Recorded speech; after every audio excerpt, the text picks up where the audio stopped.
répondre à des questions qui ont été posées sur la page YouTube où nous mettons les messages tous les dimanches. Il y a des questions qui sont posées et comme c'était un peu compliqué de pouvoir y répondre à l'écrit sur YouTube directement, donc j'ai signalé à la sœur que cela allait se faire ce dimanche. Donc on va prendre le temps de répondre à trois questions qui ont été posées sur YouTube. Donc je profite pour dire à tous ceux qui regardent les messages sur YouTube, ne restez pas sans poser vos questions. Posez-les et nous y répondrons ainsi les dimanches. Comme ça, vous aurez une réponse, nous l'espérons, complète par vidéo plutôt que d'écrire et de faire un échange qui soit trop long.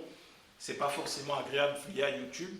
Donc, je crois que la sœur s'appelle Micheline, si je ne m'abuse, sur YouTube. Donc, on va répondre aux questions de notre sœur Micheline par la grâce de Dieu. Alors, l'une des premières questions, c'était « Que veut dire la miséricorde triomphe du jugement ?»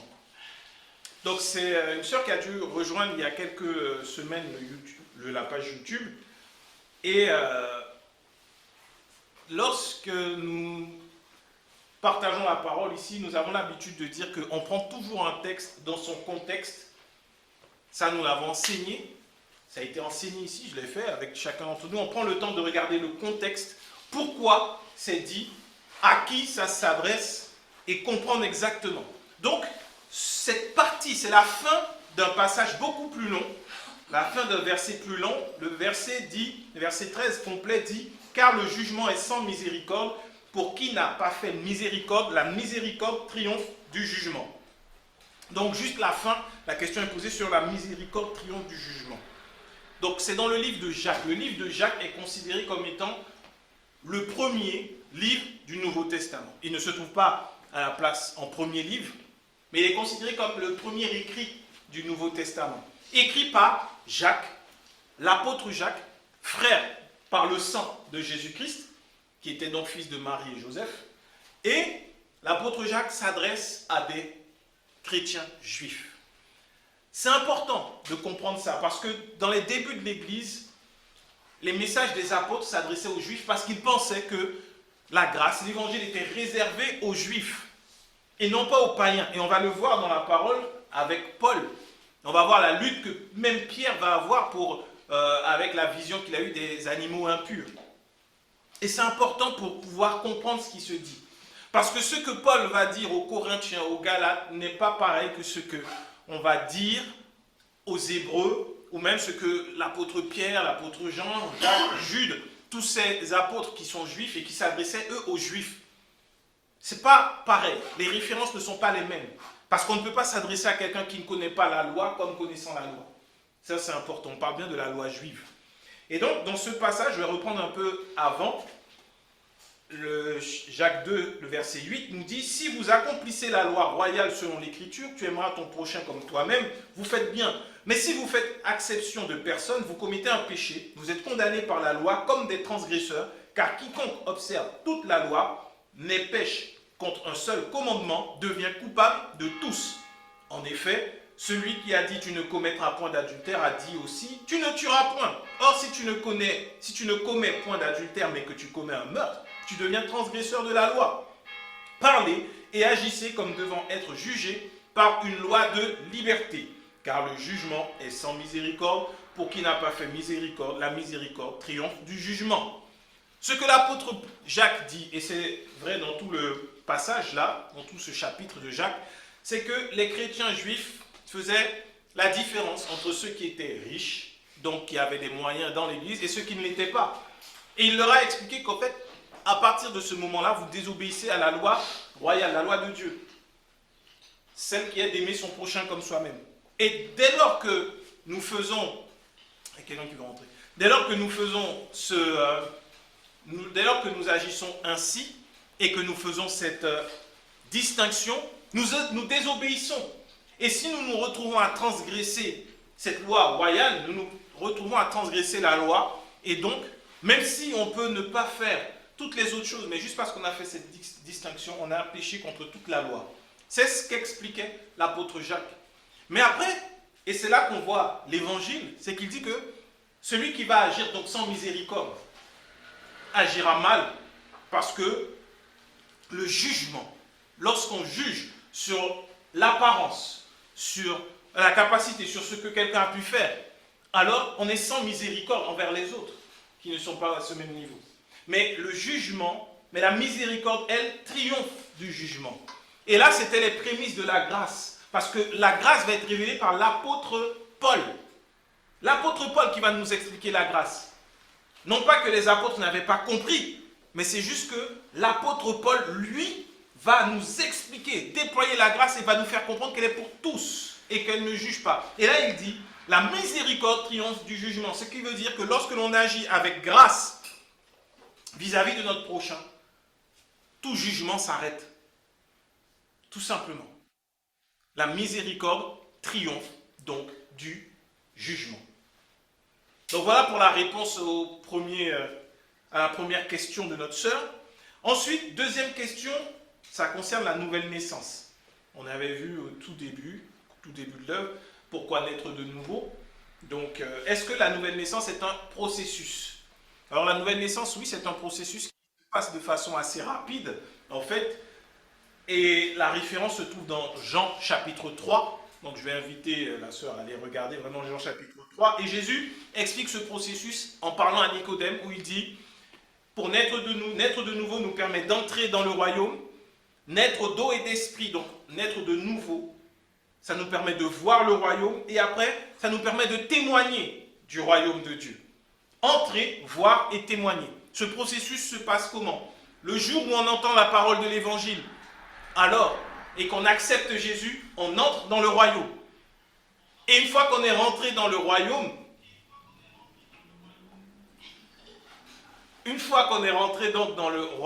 derrière, on commence à voir le royaume.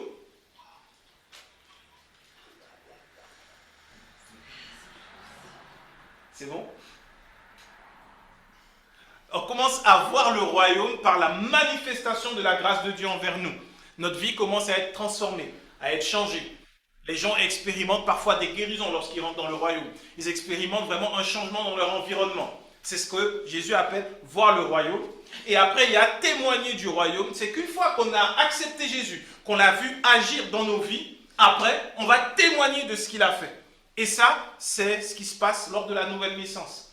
Parce qu'on peut entrer dans le royaume, on peut entrer, on dit oui, j'accepte Jésus, et puis derrière, ça s'arrête là. On ne voit pas l'œuvre de Christ. Pourquoi? Parce qu'on n'aura pas reçu les enseignements nécessaires. C'est toujours une question d'enseignement. Et ensuite, on peut voir, mais ne pas témoigner. C'est un manque de foi. Parce que celui qui voit, qui vit, qui expérimente la grâce de Dieu, doit en témoigner. Ne serait-ce qu'à une personne. On doit en témoigner. Donc, ce processus se passe de façon... Le fait de naître de nouveau, c'est assez rapide. On reçoit la parole. Après, c'est le processus de croissance, d'évolution de l'enfant de Dieu. Et enfin, pour finir, elle me demandait pourquoi certains ne naîtront jamais de nouveau. Parce que dans les enseignements sur la nouvelle naissance, je prenais la référence de la parabole du semeur. Dans la parabole du semeur, on parle des différents types de terres qui reçoivent la parole. Il y a la terre qui est dure, il y a le bord du chemin, il y a ceux qui tombent sur le bord du chemin, il y a ceux qui tombent dans les ronces, d'autres dans les rochers, et après il y a la bonne terre. Donc ceux qui tombent sur le bord du chemin, la terre est trop dure pour recevoir la parole. Et à ce moment-là, je disais que eux, ils ne peuvent pas naître de nouveau. Mais ce n'est pas définitif. C'est au moment où on envoie la semence, où on prêche la parole, quand on prêche, il y a une partie qui reçoit dans un cœur qui est dur, et c'est le Saint-Esprit qui convainc.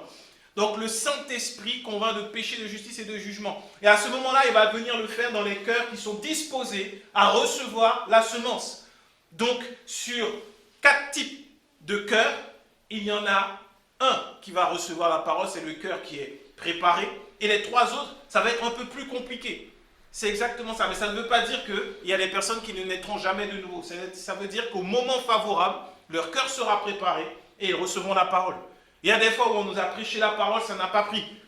On était peut-être l'un des 3 types de cœurs. Mais une fois, on va entendre la parole et ça va prendre et on va commencer à porter du fruit. Et c'est ça. Donc tout le monde peut naître de nouveau, mais ce n'est pas au moment de la prédication que tout le monde va dire oui, je le veux. Tout simplement. C'est déterminé par le Saint-Esprit et par le Seigneur. Amen. Donc voilà, ça c'était pour les réponses aux questions qu'il y avait eu sur YouTube. Et s'il y a d'autres questions, écrivez-les, nous y répondrons par la grâce de Dieu. On va continuer maintenant avec notre message du jour, qui est un message ô combien important. Tous les messages et tous les pasteurs disent le message du jour est important. C'est vrai. Et là, c'est un message qui porte sur la grâce, toujours au quotidien. Et cette fois, on va voir la sanctification. C'est un sujet, c'est un thème qui souvent a été source d'accusation, source de douleur, même de mise à l'écart de certains frères et sœurs parce que la sanctification était prêchée comme une accusation. Or, ce n'est pas une accusation. Cette sanctification, cette sainteté, c'est un don que Dieu nous a donné pour nous faire du bien et non pas pour nous accuser, non pas pour nous condamner. Et on va voir aujourd'hui, on va aller très lentement, s'il le faut le faire en 2, 3 fois, mais prendre le temps de vraiment bien en parler pour que nul ne ressorte avec une idée fausse de ce qu'est la sanctification. Sanctifier, ça veut dire être mis à part, premièrement. Nous sommes mis à part pour Dieu. Maintenant que tu sais que tu es mis à part pour Dieu, comment faire pour vivre de façon pratique cette sanctification? Parce que lorsque nous sommes sous la grâce, nous avons compris que nous recevons le salut, nous recevons le pardon, nous recevons la guérison, nous recevons le rachat, nous recevons dans la grâce. Il en est de même pour la sanctification. Nous la recevons et ensuite nous la manifestons. Lorsque nous recevons le salut, c'est-à-dire que nous avons accepté Jésus-Christ, nous manifestons désormais une nouvelle nature, celle de Christ. Nous sommes désormais enfants de Dieu. Lorsque nous recevons le pardon, nous manifestons quelque chose de magnifique, c'est l'amour de Dieu, la justice de Dieu. Nous ne sommes plus condamnés ni condamnables. Lorsque nous recevons la guérison, nous manifestons cette guérison, nous la voyons, nous voyons la maladie disparaître. Et la sanctification, nous l'avons reçue à la croix. Tel Jésus était, tel nous sommes aujourd'hui. C'est ce que nous avons reçu à la croix. Cette sanctification, cette mise à part, cette mise à l'écart du monde, nous l'avons reçue. Que ce soit clair et net. Parce que souvent c'est prêché comme quelque chose que nous devons chercher à avoir, que nous devons chercher à obtenir. Or, le combat n'est pas d'avoir cette sanctification, mais pour beaucoup c'est de la manifester. Comme manifester la guérison. Lorsqu'il y a une maladie qui vient, il y a un combat, il y a une lutte. Est-ce que je crois plus à la décision médicale ou est-ce que je crois à ce que Jésus-Christ a fait à la croix? C'est là le combat. Et là, la sanctification, c'est la même chose. Et on va commencer avec Hébreu. Hébreu qui s'adresse au peuple juif. On va lire la version du semeur de Hébreu, chapitre 12, du verset 1er au verset 17. La version du semeur. Hébreu 12, 1 à 17. Nous donc aussi, puisque nous sommes environnés d'une si grande nuée de témoins, rejetons tout fardeau et le péché qui nous enveloppe si facilement et courons avec persévérance dans la carrière qui nous est ouverte. Ayant les regards sur Jésus, le chef et le consommateur de la foi, qui en vue de la joie qui lui était réservée, a souffert la croix, méprisé l'ignominie et s'est assis à la droite du trône de Dieu. Considérez en effet celui qui a supporté contre sa personne une telle opposition de la part des pécheurs, afin que vous ne vous lassiez point l'âme découragée. Amen. On va continuer encore après. Là, je crois que c'est la version Louis II. Ce n'est pas la version du semeur. C'est la version Louis II. Mais elle est tout aussi bien. Donc, là, l'auteur des Hébreux, dans le chapitre précédent, va parler d'une nuée de témoins, de ceux qui ont vaincu par la foi, qui sont allés jusqu'au bout et pourtant qui n'ont pas vu les promesses qui leur étaient annoncées. On va parler d'eux. Et après qu'il ait parlé d'eux, il dit, nous donc aussi, puisque nous sommes environnés de cette grande nuée de témoins, rejetons tout fardeau et péché. Et il va prendre l'exemple suprême, il va prendre Jésus-Christ.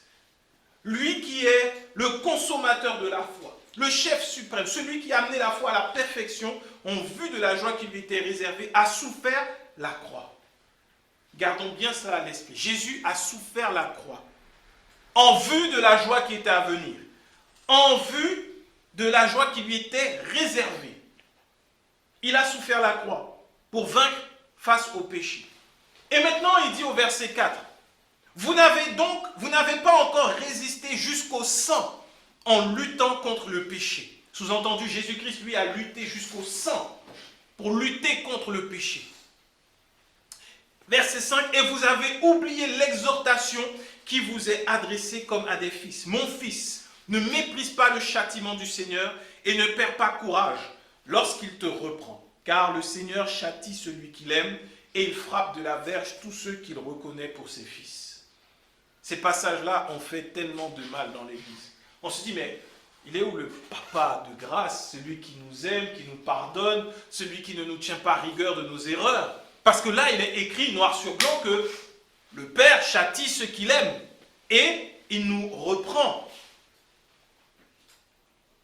Il frappe de verge tous ceux qu'il reconnaît pour fils. Est-ce qu'on parle toujours de ce papa, de celui qui est le Père de grâce, qui a sacrifié Jésus-Christ pour que nous soyons pardonnés? Est-ce que c'est lui qui châtie et qui frappe de verge ceux qu'il considère comme étant ses fils? Avant d'aller plus loin dans l'explication, on va voir le verset 7 qui dit « Supportez le châtiment. C'est comme des fils que Dieu vous traite. Car quel est le fils qu'un père ne châtie? Mais si vous êtes exempts de châtiment, auquel tous ont part, vous êtes donc des enfants illégitimes et non des fils. D'ailleurs, puisque nos pères selon la chair nous ont châtiés et que nous les avons respectés, ne devons-nous pas à bien plus forte raison nous soumettre au Père des esprits pour avoir la vie? Nos pères nous châtiaient pour un peu de jours, comme ils le trouvaient bon. Mais Dieu nous châtie pour notre bien, afin que nous participions à sa sainteté. Il est vrai que tout châtiment semble d'abord un sujet de tristesse et non de joie. Mais il produit plus tard, pour ceux qui ont été ainsi exercés, un fruit paisible de justice. Fortifiez donc vos mains languissantes et vos genoux affaiblis, et suivez avec vos pieds des voies droites, afin que ce qui est boiteux ne dévie pas, mais plutôt se raffermisse. Recherchez la paix avec tous et la sanctification, sans laquelle personne ne verra le Seigneur. Veillez à ce que nul ne se prive de la grâce de Dieu, à ce qu'aucune racine d'amertume poussant des rejetons ne produise du trouble, et que plusieurs n'en soient infectés. À ce qu'il n'y ait ni impudique, ni profane comme Ésaü, qui pour un mets vendit son droit d'aînesse. Vous savez que plus tard, voulant obtenir la bénédiction, il fut rejeté, quoiqu'il la sollicita avec larmes, car son repentir ne put avoir aucun effet. Amen. Quand le Seigneur m'a orienté sur ce passage, je dis, papa, franchement, je ne comprends pas. C'est compliqué. Aide-moi. Parce que là, vraiment, j'y arrive pas.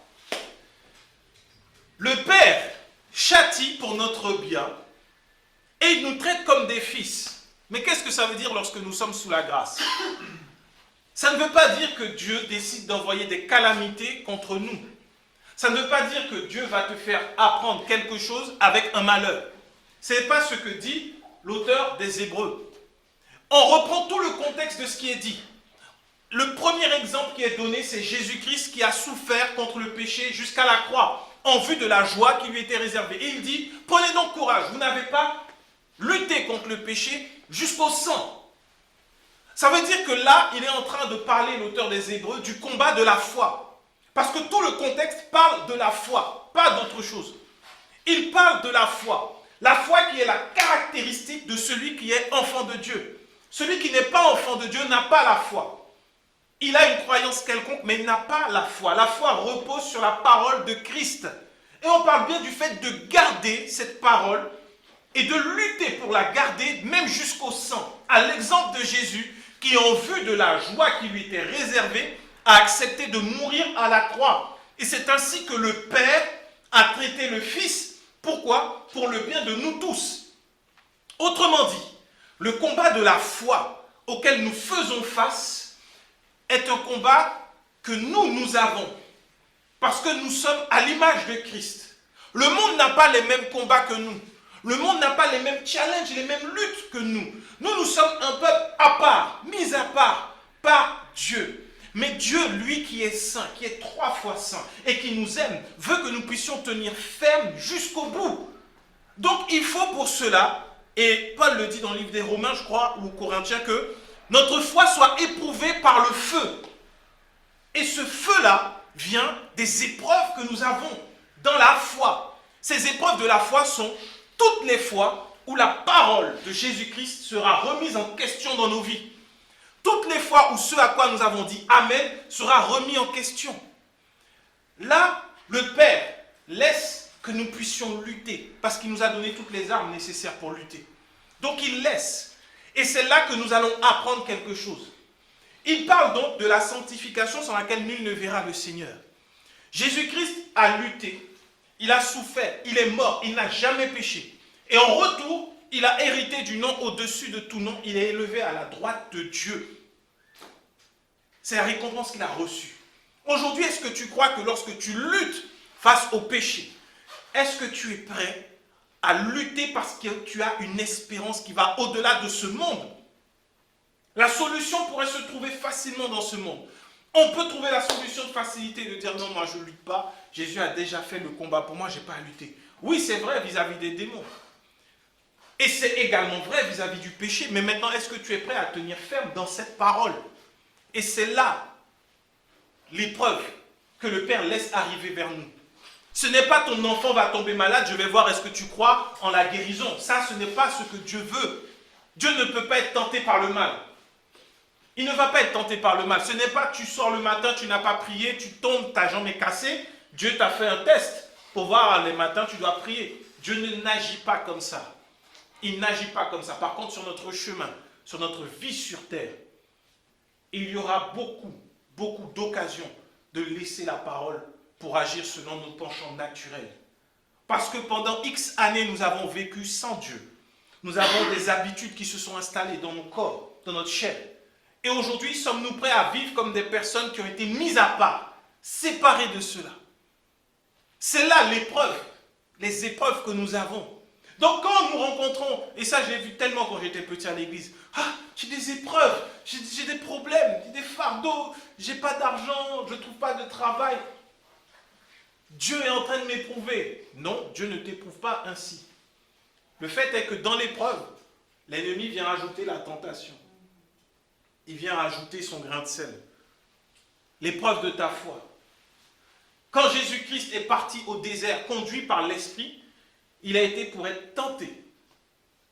Et dans cette tentation, le diable s'est présenté avec ses tentations. Ça a été compliqué, 40 jours dans le désert, sans manger, sans boire. C'était déjà dur. Et alors qu'il passait par cette épreuve-là, le diable est venu lui proposer du pain, lui proposer la gloire de ce monde, lui faire plein de propositions. Et c'est ce qui nous arrive. Tu es déjà dans un moment où ta foi est mise à rude épreuve. Est-ce que mon enfant va être sauvé? Est-ce qu'il va accepter Jésus-Christ? Est-ce que cette maladie va arrêter de se manifester dans mon corps? Et à ce moment-là, ce qui ne vient pas de Dieu, c'est qu'il y a quelque chose, un événement qui se passe, qui pourrait te dire, bah, tu vois là, tu peux faire ça, c'est un raccourci. Après tout, Dieu veut que tu sois bien. C'est le même type de proposition que le diable est venu faire. Il faut que nous soyons capables de nous appuyer sur la parole. Maintenant, ce qui se passe, c'est que Dieu veut que nous puissions nous fortifier et que nous puissions rechercher, s'il en est possible, la version du semeur le dit, la paix avec tous. La paix avec tous et la sanctification sans laquelle nul ne verra le Seigneur. La paix tant que cela dépend de nous. Parce que c'est dans nos relations, c'est dans ce que nous allons faire au quotidien, dans ce qui sera de la partie visible, que la sanctification va se manifester de façon pratique. Parce qu'on peut dire oui, je crois, et agir en dehors de toute foi, de toute croyance. Non, je crois que Dieu est celui qui me guérit, je crois que Dieu est celui qui peut me faire du bien. Mais derrière, je suis abonné aux médicaments. Je ne dis pas que les médicaments ne sont pas bons, mais je suis le premier à te donner la solution lorsqu'il y a quelque chose qui ne va pas. Tu as tel problème, va prendre tel médicament. Tu as tel problème, va voir tel médecin. La dernière fois, j'étais allé voir tel chaman. Après, j'avais vu tel guérisseur. Lui, non, c'est un magnétiseur. Franchement, quand il passe sa main sur toi, tu sens la puissance et tout. Ça peut être ça. Il y a des gens qui sont à l'église et qui sont comme ça. Donc là, ce qui domine, ce n'est pas la foi. Ce qui domine, c'est la chair, malheureusement. Ce n'est pas la foi. Et ce qui se passe quand on échoue à l'épreuve, et c'est de ça dont parle l'auteur des Hébreux quand il parle que le Père nous juge avec la verge. En fait, Dieu n'est pas méchant pour venir nous cogner. Mais on va apprendre une leçon à ce moment-là. Lorsqu'on a échoué sur le chemin, on va apprendre une leçon. Et même lorsqu'on a réussi, qu'on a passé l'épreuve, on va apprendre quelque chose. On va connaître Dieu dans une autre dimension. Jésus, il a tenu jusqu'au bout et il a reçu le nom au-dessus de tout nom.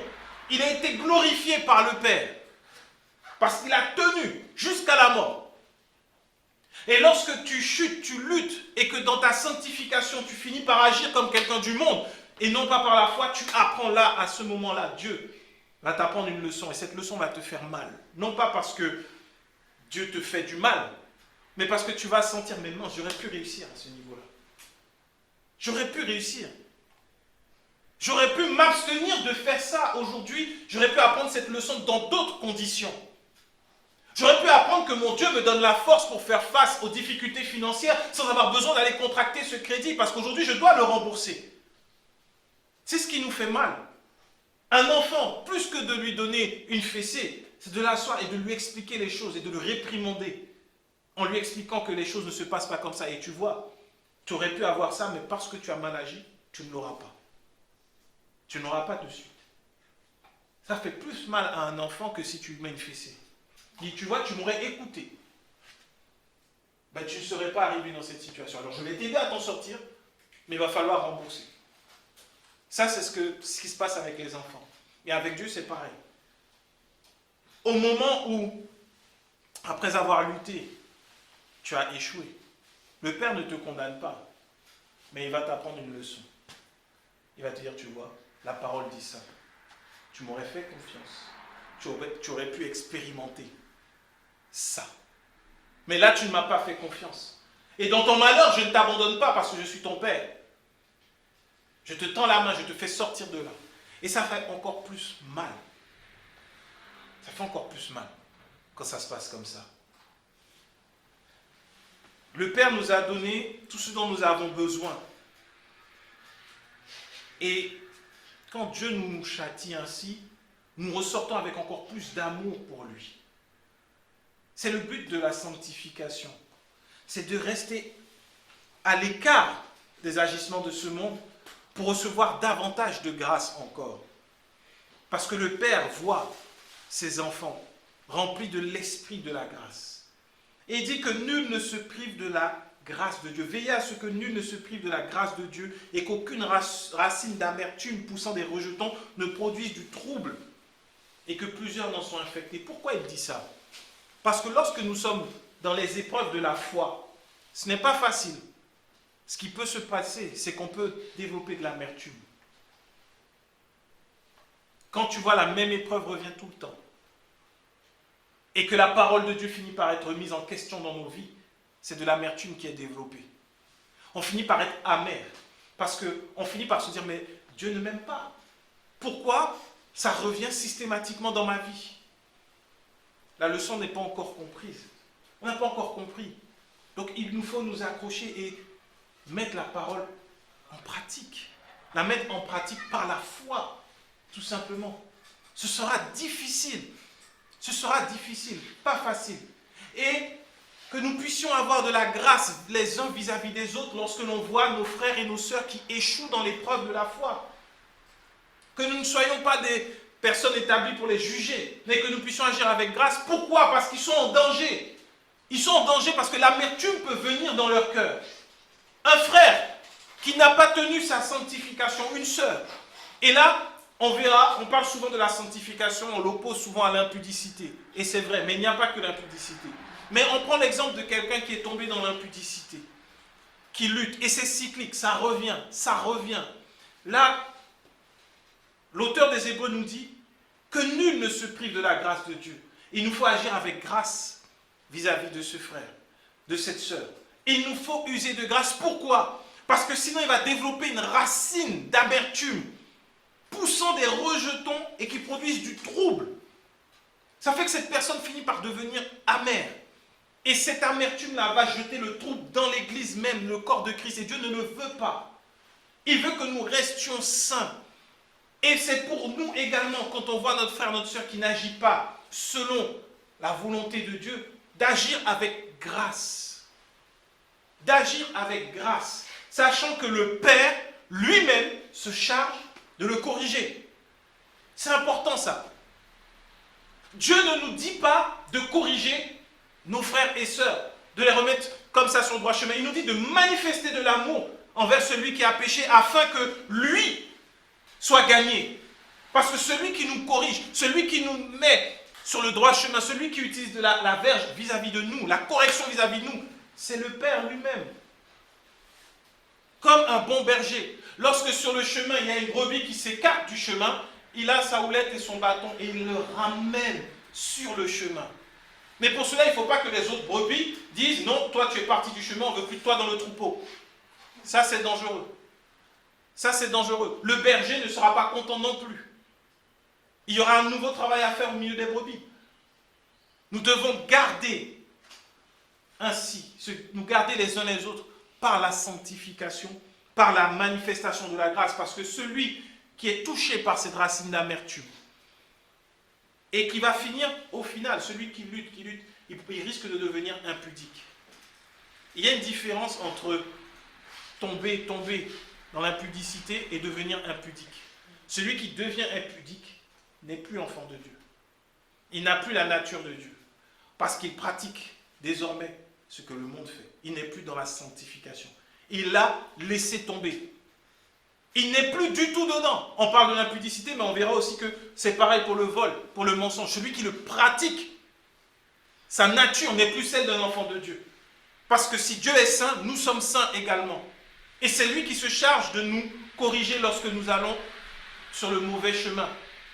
Mais si quelqu'un, cette racine, trouve en lui de quoi s'accrocher, alors on risque de le perdre. Et c'est pour ça que l'auteur des Hébreux dit qu'il n'y est ni impudique ni profane comme Ésaü. L'histoire d'Ésaü est terrible. Il avait le droit d'aînesse sur Jacob. Mais pour un plat de lentilles, il a laissé tomber son droit d'aînesse parce qu'il avait faim maintenant. Et à l'époque, il n'y avait pas de grâce. C'était la loi. Tu as vendu ton droit d'aînesse, c'est fini. Plus de bénédiction pour toi. Aujourd'hui, tu reçois la grâce. Accroche-toi, quoi qu'il arrive. Manifestons la grâce vis-à-vis de nos frères et sœurs qui ne puissent pas développer de l'amertume et agir comme Ésaü. C'est-à-dire que tu as trouvé la grâce et d'un coup tu vas dire moi j'y crois plus, c'est fini parce que je n'y arrive pas. C'est difficile. Ce qu'on me dit, ça ne se manifeste pas et là tu deviens non plus quelqu'un qui a des luttes, mais tu deviens quelqu'un, tu changes ta nature, tu deviens impudique. Tu dis moi maintenant c'est fini, je fais comme Dieu parce que je n'y arrive pas. J'ai essayé Christ, j'ai essayé mais ça n'a pas marché, donc moi je deviens impudique. Et là, c'est dangereux. Parce qu'il n'y a rien qui a pu faire qu'Ésaü ait retrouvé son droit d'aînesse. Et de la même manière que si nous lisons le livre des Hébreux, lorsque nous avons goûté à la grâce, lorsque nous avons expérimenté à la grâce, que nous avons reçu le pardon par la grâce en Jésus-Christ, celui qui retourne en arrière et qui dit « moi j'y crois plus », Jésus ne peut pas redescendre, mourir à la croix pour lui. Il est perdu, c'est dangereux. C'est extrêmement dangereux. C'est pour cela que le Père veut que nous soyons sanctifiés. Parce que c'est par cette sanctification-là que nous le verrons. Nous le verrons face à face, nous le verrons agir. Il va se révéler dans sa grâce. Les leçons que l'on reçoit lorsque l'on passe par ces épreuves, ces leçons peuvent être bénéfiques, nous faire du bien. Elles nous font du bien parce qu'elles viennent du Père. Elles ne viennent pas d'ailleurs. Pour celui qui aura expérimenté le fait d'avoir échoué sur une épreuve de la foi, d'être tombé, et qui sera resté au pied de Jésus-Christ, celui-là aura un enseignement que d'autres n'auront pas. Il aura été enseigné, peut-être pas comme le Père voulait, mais il aura reçu un enseignement que le Père voulait lui donner, qu'il n'a pas pu recevoir autrement. À l'exemple de Pierre, qui était avec Jésus, apôtre, pendant 3 ans. Et Pierre disait à Jésus, mais je t'aime, je vais aller jusqu'à la croix avec toi, je vais mourir avec toi. Il a dégainé son épée, il a coupé l'oreille d'un gars. Il a dit, mon gars, c'est fini, tu ne peux pas toucher Jésus. Jésus a recollé l'oreille, il lui a dit non. Et puis quand Pierre lui a dit non, moi jamais je vais t'abandonner. Moi, Pierre, je te promets, Pierre, moi je suis fidèle. Jésus lui a dit, avant que le coq ne chante 3 fois, tu m'auras renié. Avant que le coq ne chante, tu m'auras renié 3 fois. Et quand Jésus est revenu, il a pris le temps de parler avec Pierre et il lui a enseigné quelque chose de puissant, que Pierre n'aurait peut-être pas voulu apprendre comme ça. Il lui a dit, 3 fois m'aimes-tu? À la dernière, il lui a dit, Seigneur, tu sais toutes choses. Pierre comprenait ainsi que ce n'était pas par notre propre volonté, mais que c'était par la volonté de Dieu. Et que celui qui nous aimait, c'était Dieu. Dieu, Jésus nous a aimés le premier. Et en retour, nous nous redonnons nos vies par amour. Pierre a appris une leçon dans cette difficulté-là. Il a renié Jésus. Il a fait avec imprécation. C'est comme si, devant tout le monde, un pasteur qu'on connaissait qui allait évangéliser, partout, et accusé par une petite femme qui disait « Non, non, non, moi, Jésus, j'ai jamais prêché Jésus. » Imaginons un peu ce que ça fait. À l'époque de Jésus, pendant 3 ans, c'était Pierre, quoi. Le gars était vivant, il était vivant. Donc, je suis sûr que partout où ils allaient, on voyait Pierre. On savait que Pierre était là. Et c'est ce qu'il a vécu. Et Dieu l'a enseigné. Jésus-Christ lui a enseigné la grâce et l'amour par cette épreuve-là. Donc, c'était dur pour Pierre. C'était dur. Et c'est ça, la verge de Dieu. Pierre n'a pas connu, il n'a pas eu de jambes cassées, il n'est pas tombé malade pendant plusieurs mois jusqu'à ce que le Seigneur vienne lui révéler quelque chose de particulier. Non. Jésus est venu et lui a donné à manger des poissons qu'il avait fait. Parce qu'ils avaient péché, ils n'avaient rien eu. C'est comme ça que Jésus vient. Il vient nous enseigner, il te nourrit. Il te nourrit avec la parole de vérité. Et pour que tu demeures dans cette sainteté, dans cette sanctification. On va regarder ensemble 1 Thessaloniciens 4, le chapitre 4, verset 1 au verset 8. 1 Thessaloniciens 4, du verset 1er au verset 8. Au reste, frères, puisque vous avez appris de nous comment vous devez vous conduire et plaire à Dieu, et que c'est là ce que vous faites, nous vous prions et nous vous conjurons au nom du Seigneur Jésus de marcher à cet égard de progrès en progrès. Vous savez en effet quels préceptes nous vous avons donnés de la part du Seigneur Jésus. Ce que Dieu veut, c'est votre sanctification. C'est que vous vous absteniez de l'impudicité, c'est que chacun de vous sache posséder son corps dans la sainteté et l'honnêteté, sans vous livrer à une convoitise passionnée comme font les païens qui ne connaissent pas Dieu. C'est que personne n'use envers son frère de fraude et de cupidité dans les affaires, parce que le Seigneur tire vengeance de toutes ces choses, comme nous vous l'avons déjà dit et attesté. Car Dieu ne nous a pas appelés à l'impureté, mais à la sanctification. Celui donc qui rejette ces préceptes ne rejette pas un homme, mais Dieu, qui vous a aussi donné son Saint-Esprit. La parole est très claire. Ce que Dieu veut, c'est notre sanctification. La sanctification au quotidien, ça ne veut pas dire que tu vas commencer à t'habiller avec de grandes robes, cachées de haut en bas, et puis là on va reconnaître que tu es chrétien, ou que tu vas avoir une grosse croix autour du cou, et on va dire, ah lui c'est un chrétien. Non, ce que Dieu veut, c'est que nous ne puissions pas agir comme les gens du monde, tout simplement. Et particulièrement vis-à-vis de tout ce qui est impudicité et fraude. Dans l'impudicité, là, il nous dit clairement que chacun sache tenir son corps dans la sainteté, dans éviter l'impureté. Et Paul va révéler aux Corinthiens que celui qui va avec une prostituée fait un seul avec lui, avec elle. Et à ce moment-là, tu souilles le temple du Saint-Esprit. Et donc tu n'es plus saint. Tu n'es plus saint. Et c'est là la sanctification que Dieu veut pour nous. Il ne veut pas que nous puissions vivre comme dans ce monde, parce qu'il veut que nous soyons encore remplis du Saint-Esprit et qu'il n'y ait pas de partage dans le temple du Saint-Esprit et que les relations se passent dans le cadre du mariage. Il veut que nous puissions marcher dans cette pureté-là, dans cette sainteté, afin d'être comme lui sur cette terre, d'être à son image. Et c'est là cette sanctification qu'il la veut pour nous-mêmes, parce qu'il y a des conséquences spirituelles à un manque de sanctification. Et Dieu ne les veut pas pour nous. Et bien souvent, on dit aux gens, ne fais pas sans expliquer les conséquences spirituelles. Et il l'explique aux Corinthiens, tu fais un. Et tu ne peux pas faire un comme ça avec une prostituée sans qu'il n'y ait de conséquences. Il y a des conséquences que Dieu ne veut pas pour nous. Et cela va passer par le fait de croire en ce que Jésus a fait. Jésus-Christ lui-même sur la croix, il a vaincu l'impudicité. Lorsqu'il était sur terre, il a vaincu l'impudicité. Il nous a donné cette force. Il nous en a donné la capacité. Mais maintenant, est-ce que tu crois que Christ t'a donné la capacité de faire face à toute forme d'impudicité? C'est toujours là la question, le combat de la foi. Est-ce que tu crois que Christ t'a donné cette force? Et également vis-à-vis de la fraude, il dit de ne pas user de fraude et de cupidité dans les affaires.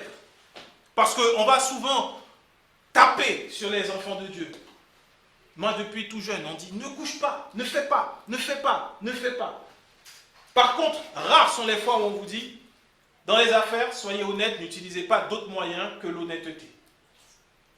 Ce qui est étonnant parfois, c'est qu'on va dans les églises et que c'est là qu'on va apprendre toutes sortes de combines pour éviter les impôts, pour éviter d'avoir à payer telle ou à dépasser telle tranche ou telle autre chose. Et c'est là qu'on va voir plein d'hommes d'affaires dans l'église qui vont venir faire des propositions juteuses. Il y a des histoires même des fois dans l'église parce que j'ai fait affaire avec tel frère et le frère ne veut pas me payer parce qu'il considère que je suis trop cher, parce qu'on est frères et... Ça également, c'est un manque de sanctification. C'est un manque de sanctification. D'essayer de détourner les fonds pour essayer d'en avoir plus et ne pas donner à l'État ce que l'État réclame, c'est un manque de sanctification. Et donc plus loin, lorsque on vend à l'Église des investissements qui ne sont pas vrais, c'est un manque de sanctification. Quand je parle d'investissement, je ne parle pas d'action boursière. Je parle d'investissement spirituel. On te dit, si tu donnes ta dîme, attention, c'est sécurisé. Il n'y a pas de problème, tu vas récolter au-delà de tout ce que tu peux imaginer. Et que derrière, on te donne un reçu fiscal de ce que tu as donné. Donc, ça fait du bien. Moi, je me rappelle, à l'époque, tu donnes la dîme. Mais au final, est-ce que tu donnes la dîme pour rendre gloire à Dieu ou parce qu'il y a un reçu fiscal qui va faire que tu peux être remboursé d'une certaine somme par les impôts? Il faudrait poser la question. Là également, qu'est-ce qui motive? C'est plus la foi. C'est plus la foi. Là, on est motivé par le gain, un gain sordide. Et là également, on n'est plus dans la sanctification. Donc, oui, je suis d'accord. Et la Bible est vraie, elle ne ment pas. Nous devons nous préserver de toute forme d'impudicité. Mais nous devons également nous préserver de toute forme de fraude dans les affaires. On essaie toujours de trouver la bonne affaire. Faisons confiance à papa. Celui qui va nous faire avoir les meilleures affaires, c'est lui. Si nous lui faisons confiance. Mais il y a toujours, et ça, on ne lutte pas assez contre ça dans les églises, toujours, non mais va, lui, il va te faire, tu vas voir, avec lui, tu auras des bons prix. Des fois, ce sont des choses qui sont légalement pas nettes. Elles ne sont pas nettes. Et ça, Dieu ne veut pas que nous soyons également dedans en tant que ses enfants. Parce qu'il a dit que la richesse, l'or et l'argent lui appartiennent. Quand tu agis ainsi, tu manques de foi. Dieu savait, Dieu sait quels sont les deux points où nous avons besoin d'être renforcés dans la foi. Sur l'argent et surtout ce qui concerne l'impudicité. Et ce sont deux sources qui sont, ce sont deux points qui sont des sources où nous pouvons perdre notre sainteté, notre sanctification que nous avons reçue.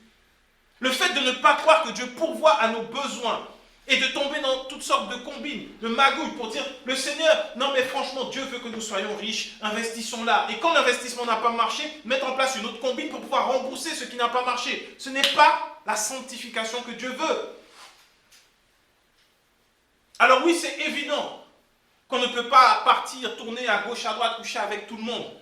Ce n'est pas ce que Dieu veut pour nous également. Parce que c'est s'attirer des problèmes spirituellement. Des problèmes que Dieu ne veut pas. Mais également dans les finances. Lorsque l'on pratique ainsi des offrandes pour pouvoir gagner de l'argent, ce n'est pas la volonté de Dieu. Dieu ne nous a jamais dit « faites des offrandes afin que je vous enrichisse ». Ce n'est pas ça, sa sanctification. Il nous a dit de croire en Jésus-Christ. Jésus nous a dit que jamais, jamais nous ne serons abandonnés. Jamais, jamais nous n'allons mendier notre pain. Et combien ne sont plus dans la sanctification à ce moment-là? Mais on ne le prêche plus, parce que ça fait les affaires de l'Église. Et du coup, une Église qui fait ses affaires sur ce genre de choses, ce n'est pas ce n'est pas la sanctification, le fait d'être mis à part comme Dieu veut. À combien plus forte raison Dieu sera glorifié lorsque l'Église ne fait aucune combine, mais que les finances sont là, et que l'Église avance, et que personne ne donne de l'argent en échange d'espérer de recevoir de l'argent. C'est Dieu qui peut être glorifié parce qu'on se dit, waouh, mais cette Église, elle avance comment? Ben, c'est Dieu qui pourvoit. C'est là la sanctification, c'est Dieu qui pourvoit. Comment faites-vous pour que tous les jeunes dans votre Église, ils ne soient pas comme les autres, ils ne ramènent pas des situations compliquées? Parce que nous faisons confiance à Papa et que nous nous enseignons la véritable sanctification. C'est faire confiance à Dieu. Parce que, en ce qui concerne, tout ce qui concerne l'impudicité, souvent dans l'Église, en tout cas, c'était le cas dans l'église où j'étais avant, tu fais un contrat, tu signes un engagement quand tu es fiancé. Nous n'allons pas faire ce qui est interdit. À ce moment-là, tu n'as pas enseigné sur comment rester dans la sanctification, ni enseigné que tu as reçu cette capacité par grâce, mais tu mets, sans le savoir, ta foi sur un document que tu as signé fait par l'homme. 90% des fois, ce document-là est violé, n'est pas respecté.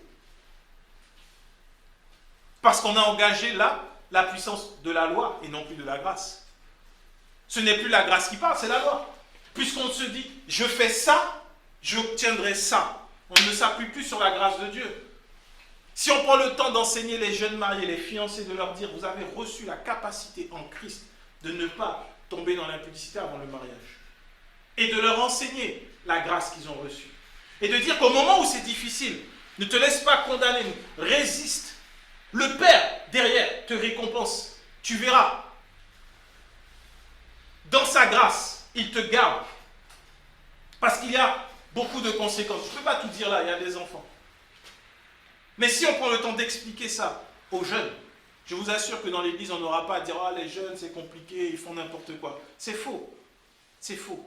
Ils marcheront selon la voie du Seigneur, parce qu'ils auront reçu également des enseignements de la grâce. Regardons Galates 5, 13 à 25, pour finir.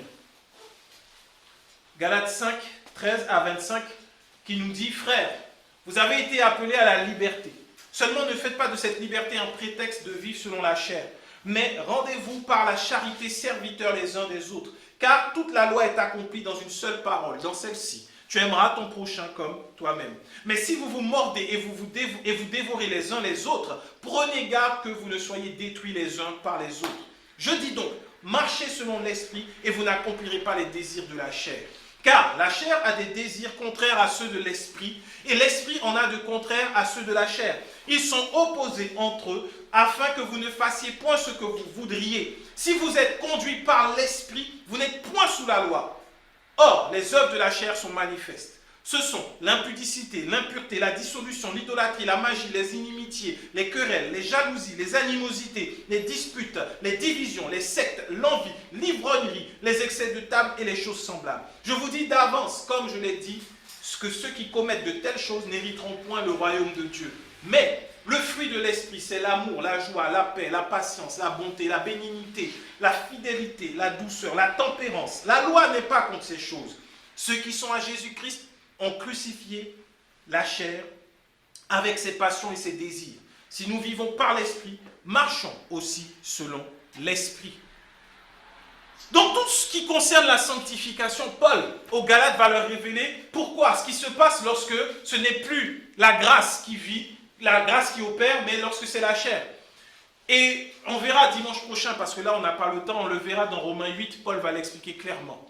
Mais il faut savoir que la loi est rendue sans force par la chair et que Dieu a enfermé le péché dans la chair afin que la chair ne puisse pas faire la volonté de Dieu, qu'il y ait inimitié. Nous sommes encore dans ce corps mortel. Donc notre chair nous poussera toujours vers ce qui n'est pas de la volonté de Dieu. Et maintenant, pour vivre dans la sanctification, pour marcher dans la sainteté que Dieu veut pour nous, quel que soit le domaine, que ce soit dans les affaires, que ce soit point de vue des relations humaines, quel que soit le domaine, nous avons l'Esprit. Et pour pouvoir vivre cette sanctification, il nous faut le Saint-Esprit. L'Esprit Saint lui-même, c'est lui qui nous aide à marcher dans cette sanctification.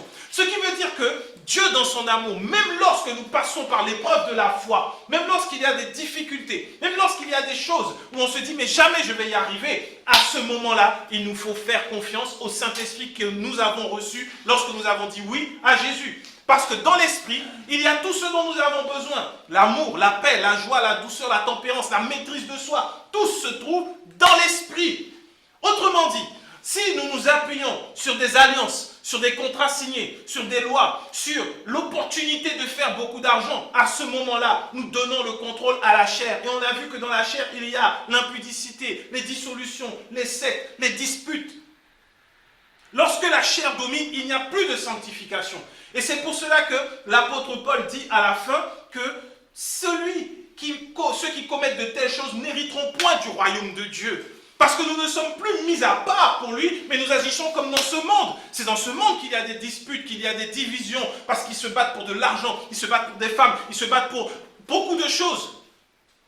Parce que c'est la chair qui domine. Et cette chair, elle est rendue, cette chair-là, lorsqu'elle est là, la loi ne peut rien y faire. Autrement dit, nous voulons marcher dans la sanctification sans enseigner la grâce. Or, c'est par la grâce que nous pouvons vivre une réelle sanctification. Parce que l'Esprit de Dieu prend le contrôle. Nous n'avons pas à supplier l'Esprit Saint. Nous n'avons pas à faire des prières envers le Saint-Esprit. Nous avons seulement à croire que nous avons reçu l'Esprit. Et celui qui marche par l'Esprit, il a crucifié la chair, ses désirs et ses passions. Il n'y a rien d'autre à faire de plus. C'est là la réelle sanctification que le Seigneur veut pour nous. Parce qu'en plus, lorsque nous marchons par l'Esprit sur cette terre, alors nous sommes en train de faire les bonnes œuvres que Dieu veut que nous puissions faire. Lorsque l'épreuve de la foi vient, nous triomphons par l'Esprit. Et lorsque nous triomphons par l'Esprit, derrière, il y a un enseignement à la gloire de Dieu qui sort.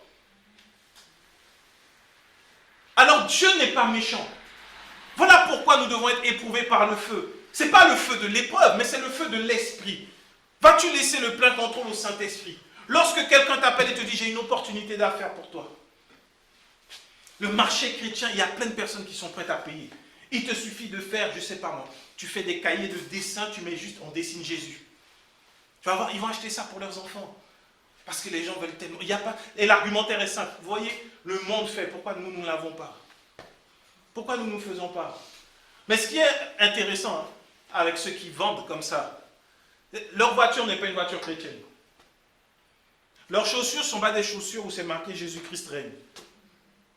Ils n'achètent, tout chez eux n'est pas chrétien, mais par contre, il faut que toi tu achètes le livre chrétien qui l'aura sorti. Il faut que toi tu achètes parce que c'est chrétien, le monde ne le fait pas. Ah bon? Donc toi tu vas devenir riche sur le dos de l'église. Parce que si le livre est pour les chrétiens, ça veut dire qu'il n'y a que dans l'église que l'argent est bon pour toi à prendre. Fais quelque chose et que ce soit ici au monde entier. Parce que si tu triomphes de ça, celui qui vient avec une opportunité pareille, alors que le Seigneur, lui, t'avait mis depuis longtemps quelque chose à cœur, de lancer une collection de modes, mais pas pour les chrétiens, mais pour le monde, parce que le monde entier soupire après la manifestation des enfants de Dieu. Ce plan-là que Dieu a mis en toi, et qui ne peut s'accomplir que par l'Esprit, peut être retardé par le fait de dire « Ok, peut-être que si j'investis là, j'aurai l'argent, donc j'aurai plus besoin encore d'aller chercher les banques pour pouvoir faire ça. » Non! Tu viens de retarder ce que Dieu veut faire. Fais confiance à l'Esprit au-dedans de toi. Il nous conduit, il n'y a aucun effort à faire. Tu n'as pas à te lever le matin et dire « Oh Saint-Esprit, maintenant conduis-moi. » Non. Rends grâce au Père parce qu'il t'a donné Jésus et que Jésus ne t'a pas laissé orphelin. L'Esprit vit en toi. Et chaque jour, tu te laisses conduire par l'Esprit. Se laisser conduire par l'Esprit, c'est écouter cette petite voix très douce qui va te dire, va plutôt à droite aujourd'hui, ne fais pas comme d'habitude. Et tu vas à droite. Et à droite, tu vas tomber sur quelqu'un qui pleure. Et à cette personne-là, toi, tu ne te sentais pas bien ce jour-là. Toi, tu te sentais complètement déprimé. Toi, tu te sentais vraiment tu te sentais au plus bas. Et tu vas écouter cette petite voix quand même, parce que tu es saint, tu appartiens à Dieu, et donc tu vas à gauche. et tu tombes sur quelqu'un et la personne est en train de pleurer et tu te retrouves, toi qui étais complètement déprimé, toi qui étais complètement à terre, à relever quelqu'un qui est encore pire que toi. Et les paroles que tu vas entendre sortir de ta bouche, tu vas dire, waouh, mais le Seigneur m'a relevé également en relevant cette personne. C'est ça, marcher dans la sanctification au quotidien. Dieu ne nous demande pas la sanctification juste pour montrer au monde que nous lui appartenons. Non. Il nous demande d'être saints parce qu'il a une œuvre sainte à faire dans ce monde. Et pour cela, nous devons être à part, conduits par l'Esprit. Laissons le Saint-Esprit libre en nous. Tu n'as pas besoin d'entendre une voix. Tu n'as pas besoin d'avoir un songe. L'Esprit de Dieu est là. Le jour où tu as accepté Jésus, il est venu habiter en toi. Et il va toujours te pousser à faire ce qui est bien et non pas ce qui est mal. Donc quand tu as envie de faire quelque chose qui n'est pas conforme à la parole, sache que ce n'est pas l'Esprit. Mais quand il te conduit dans un sentier qui ne sera peut-être pas le chemin habituel, de dire, je sens de faire les choses comme ça plutôt que comme ça, mais qu'à la finalité, Jésus-Christ est glorifié. Et Jésus-Christ seul. Tu ne pourras pas dire, je l'ai fait parce que j'ai prié. Tu pourras dire juste parce que le Seigneur m'a conduit. À ce moment-là, tu marches dans la sainteté, dans la sanctification. Tel il est, tel nous sommes. Que notre foi soit éprouvée par le feu. Que nous puissions vivre pleinement dans cette sanctification. C'est pas trop dur. L'Esprit nous a été donné, le consolateur, afin que nous soyons enseignés, conduits et guidés. Dieu nous bénisse tous.